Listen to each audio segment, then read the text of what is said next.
L'ancienne maison éclusière de Saint-Valéry, briquet blanche, reprend vie. Elle est désormais habitée par Christophe Marie, originaire de Mers-les-Bains.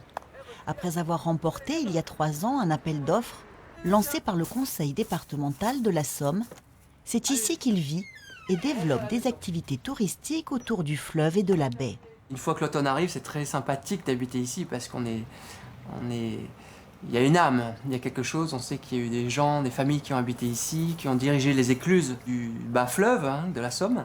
C'est très agréable d'y vivre et de retaper en même temps les lieux pour lui donner une seconde vie.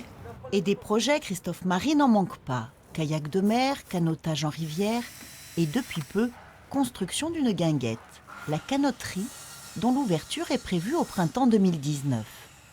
Une maison typique du Grand Nord canadien où il a vécu pendant 7 ans.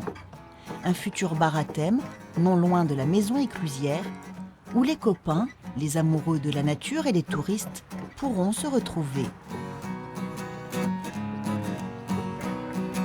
Mais avant cela, il faut se hâter de terminer ce chantier. C'était un terrain vague ici. Il y a 2 ans, il y avait un bois ici qu'on a rasé. On a dû tout terrasser. Et il y a 10 mois, j'ai lancé le projet. Sans être du métier, on a réussi à construire la maison. Je suis pas charpentier. Le Yukon, région sauvage du nord canadien limitrophe de l'Alaska. 7 années durant, Christophe, guide de rivière et d'expédition, y organise des safaris sur le fleuve du même nom. Pendant 13 jours, lui et son groupe vivent en autonomie totale. Une expérience inoubliable, mais le mal du pays est plus fort que tout. Cette maison éclusière est le juste compromis entre ses années canadiennes et son désir de retrouver ses racines. J'ai ici mon histoire, mes amis, mes parents, ma famille.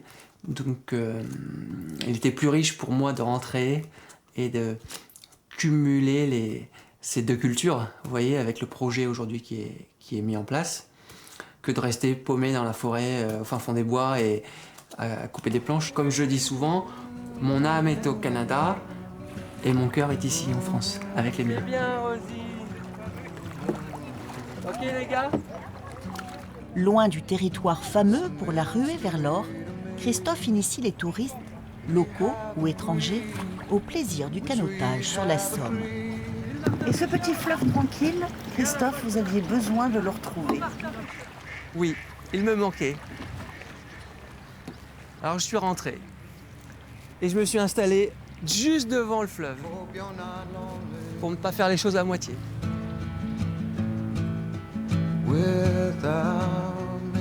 Bivouac de 2 jours en mode trappeur ou sortie canoë à la demi-journée, une immersion dans la nature préservée de la Somme qui a attiré 5000 personnes l'an passé.